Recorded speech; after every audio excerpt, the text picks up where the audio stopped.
The year is 50 BC, and Rome is the most powerful city in the world. A place of ambition, conquest, and unimaginable wealth, but also a place where survival is never guaranteed. At this moment in history, a man named Julius Caesar is rising to dominance, expanding Rome's influence through brutal military campaigns. While back in the city, over 1 million people struggle to live, work, and survive in conditions that most of us today wouldn't last a week in. Because ancient Rome wasn't built for comfort, it was built for endurance. And if you had been born here, not as a noble, not as a general, but as an ordinary man, your life would be defined by one simple question: would you survive? You wake up before sunrise, not because you want to, but because you have to. The room is small, dark, and hot, part of a crowded apartment building known as an insula, where dozens of families are stacked on top of each other, using wood and cheap materials that were never meant to last. The air inside is heavy, and outside, the city is already awake. Carts rolling over stone streets, people shouting, animals passing through narrow alleys. Rome never really sleeps, it just gets louder. You just opened your eyes, and the first thing you should know, the walls around you could kill you. This building is made of cheap wood, packed tight against dozens of others. And everywhere you look, there are open flames, oil lamps, cooking fires, torches that burn through the night. One spark, that's all it takes. There are no firefighters, no alarm, no one coming to save you. Your only option is to get out. And even without fire, these buildings were never meant to last. Built fast, built cheap, with no real structure holding them together. Over time, they crack, they shift, and sometimes without any warning, they fall. You need to eat today, and in ancient Rome, that means one thing: you work. There are no salaries here, no contracts, no safety net. If you show up, you might eat. If you don't, you don't. Maybe you carry goods across the city under the burning sun, your back bent, your feet bleeding on stone streets. Maybe you work in construction, building the very same structures that could collapse on top of you. Or maybe you're out beyond the city walls before the sun even rises, working land that doesn't belong to you, growing food you'll never be able to afford. There's no climbing up here, no promotion, no better life waiting at the end of hard work. There is only today. And today you work, or today you starve. Let's say you worked. Let's say you made it through the day. Now you eat. Bread, maybe some olives, if you're lucky, and a thin porridge.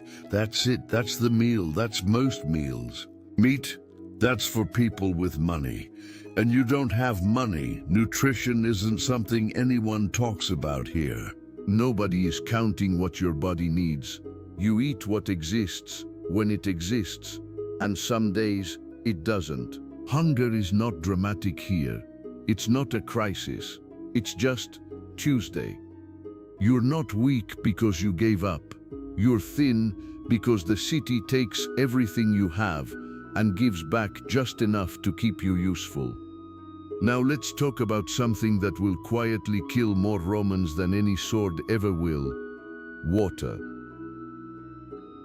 Rome has aqueducts, massive, impressive structures that carry water from distant sources into the city. And yet, clean water is not guaranteed for everyone. Public fountains exist, but shared containers get contaminated. Waste disposal is inefficient. Sewage leaks where it shouldn't. And in those conditions, bacteria spreads. A cut on your foot, a bad drink of water, food left too long in the heat. Any of these could start something your body can't finish. There are doctors, but their tools are limited, their knowledge incomplete, and some treatments do more damage than the disease itself. In the modern world, most of what kills people here is solved in minutes. Here, it just kills you. The sun is going down, and if you thought the day was dangerous, you haven't seen Rome at night. There are no streetlights, no police patrol, no system watching over you once darkness falls. The city that was loud and chaotic during the day becomes something else entirely, something harder to read, harder to escape. Criminals know this, they count on it. Theft happens in the dark because no one can see who's coming. Fights break out because alcohol and desperation make a dangerous combination. And gangs move through the shadows, looking for anyone who looks vulnerable, anyone who looks like you. If something happens tonight, no one will hear you, no one will come, and by morning no one will even know. And yet, somehow, after all of this, the city wants you to have fun. So you go to the arena, and you see thousands of people packed together, screaming, cheering, watching men fight to the death in front of them. And here's the part that should disturb you most. This isn't shocking to anyone here. Nobody is horrified. Nobody looks away. Because in Rome, violence isn't something hidden. It's not something whispered about. It's the entertainment.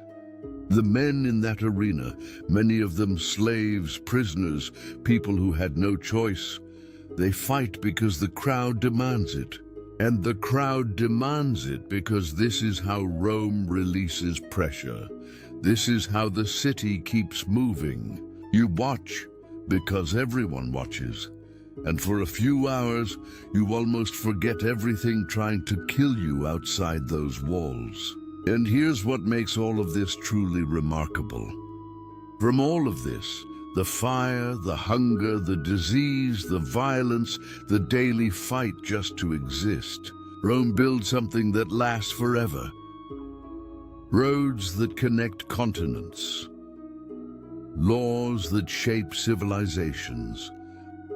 Architecture that still stands 2,000 years later.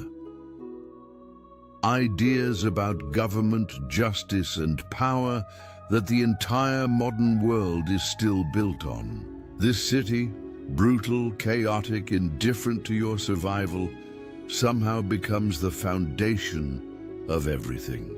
Not despite the struggle, maybe because of it.